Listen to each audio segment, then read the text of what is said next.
All right, we are recording, and Mackenzie's going to kick us off. Hello. So I know Susan, but I don't know that I know any of her teammates. So my name's Mackenzie Blackburn. I'm the math coordinator for the school district. And so Katie and I teamed up to do SeeSaw together.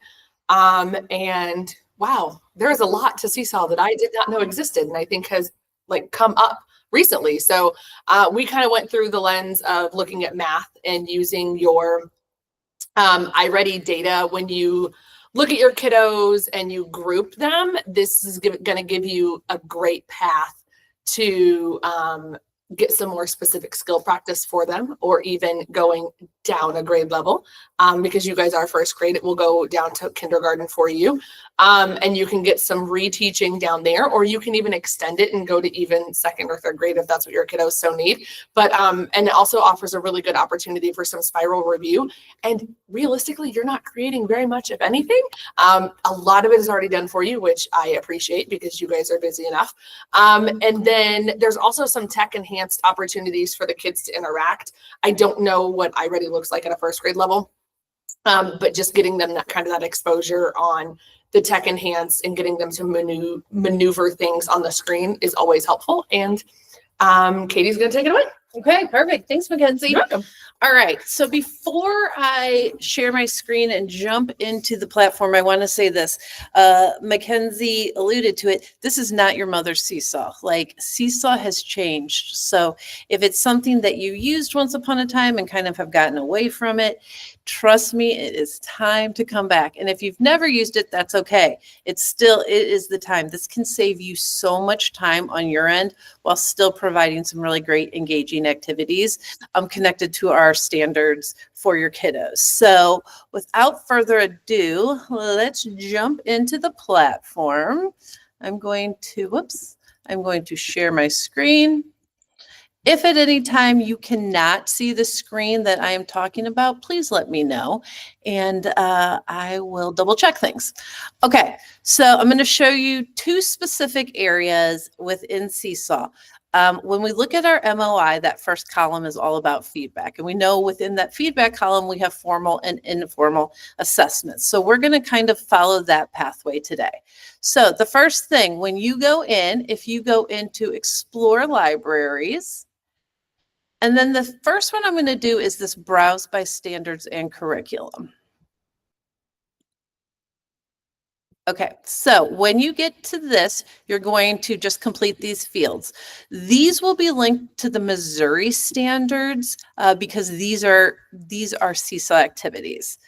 So we're going to pick Math, Missouri, first grade. You don't need to worry about this piece. And by default, everything in SeeSaw is presented in English and Spanish. If you have a student that needs support in a different language, please reach out and let me know.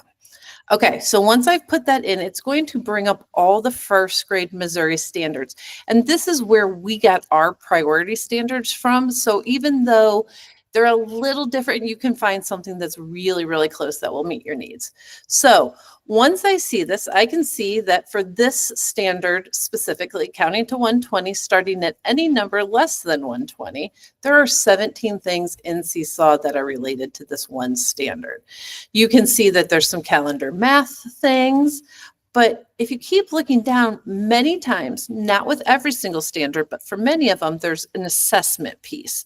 So you will see math assessments, formative assessment inspiration, and that's just going to be a broader one where you can change the problem going into it. So for this, I'm going to go ahead and pick math assessments, read and write numerals within 120. All right, it is pulling up, and then it's going to look like this, okay? So there's a couple ideas with this. One thing that I love is that SeeSaw has this present to class option. So any of these assessments or activities could also be used as like a warm-up for the day, or if you want to use it as a spiral review, maybe this was something that you did a week ago and you just wanted to have kids engage with it again. Also, if you haven't used SeeSaw and your students are unfamiliar with the tools in SeeSaw, this is a great way to get them learning that without teaching those skills in isolation. So let's go ahead and go into present to class. So you could have this projected up and your kids could come up, couple of them, and demonstrate for the whole class, or you could use this as a modeling piece. So it's going to give you exactly what they need to do. And then it's going to show you what they see. This is also nice if you want to see exactly what the kids are going to do before you assign it. So with every activity or assessment, the directions can be listened to out loud in both English and in Spanish. So here it says, click the star and write the number that you hear. 97. Okay, so it told me to write, so I would know that I would use my, and I'm on my desktop, so this will be a little challenging, but you would write the number, okay? So the kids could come up again and do this one at a time on the board. They're learning to use the tools. However, you could also assign this as a check-in. All you would do is keep in mind that everything in SeeSaw, you can either share it with your whole class. You could create subgroups that mimic those groups that you see at your back table. So for the purpose of this, let's just think 3 groups. If you had a below grade level, on grade level, and above grade level, or you could pick just one student who might need a little extra practice. Now, this could also be helpful because what if you have that student that was absent? Very quickly, you could assign some activities that they could do at home that were based on that day's learning. Or another powerful thing was, think of when we have a sub. Very quickly, you could assign a couple activities to the students, and then they could do that when the sub was with them. So of course, you would fill out these fields, but then I want to show you, you can take it a step further. Down here where it says organize, right now these are linked to the Missouri state standards. However, if we click edit and we go to all standards, we can change this even to get more custom. So the custom standards are the Lindbergh priority standards. So if I select this and I select first grade and I select, there's a lot of categories here because these are SeeSaw's categories. But for right now, let's just say I'm going to select volume. And let me clear this one and then hold on. We'll just do it general. Okay, so here I can see, and I did not select a subject, so this is going to be all subjects, but here I can see the Lindbergh priority standards. Now, this would require time on your part, but maybe 30 seconds. If I tagged a couple of these for the assessment and I do save tag, you can now see I have even more customized data. Teachers who use this, if you use folders, you can choose what folder to send the activity to if you use more than one with your students. So then from here, you would just click assign now. It's going to assign it. Once your students have completed the activity or the assessment, then you can see that real-time data. And let me show you how that looks. When you go back to your home screen, you would click your class. Okay, so you might have multiple classes here. And then you're going to go into gradebook. Now, what's the trickiest thing about this is because I don't have a class roster to me and I can't use actual data, you're not going to see the data. So we're going to use our imaginations here. I would click on this. Activities view is going to give you anything that you have assigned in SeeSaw. So that could be an activity, that could also be an assessment. It will then, right here, you will have a column of all the students in your class. And for each activity, it will tell you how that individual student scored. Just with the same flow, if you click standards view, any standard that it has tagged or you have tagged would be presented in the top row, again, a column of students.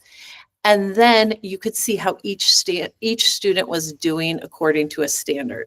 Where, in my opinion, this is one of the most helpful things is that I know it happened to me every single time. You get to the end of a grading period and you're like, woo, I need more data on this specific standard. That would be a great way to tailor that. And you're not having to front load that work. Yes, you can create things from scratch. You can create an original activity, an original assessment, but especially in the beginning, why would you? SeeSaw has so many great things. And yes, if you don't find what you're looking for, I can absolutely help you create something custom.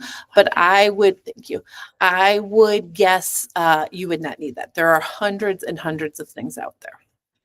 All right, I want to show you another tab. So I'm going to go back to my home and I'm going to go to Explore Libraries. I'm going to click Math and then Grade Level. And you're going to see something. Now, you'll see a lot of things down here, but today we're going to focus specifically on collections. If I go into collections, you're going to see all these things related to math specifically that pop up because I told it we were looking at math. Yes, these would be there for language arts, science, and social studies as well. 2 areas to draw your attention to. One is math assessments. If I go in here, here's all the math assessments just for that grade level. And you can see these are the heavy hitters with your curriculum.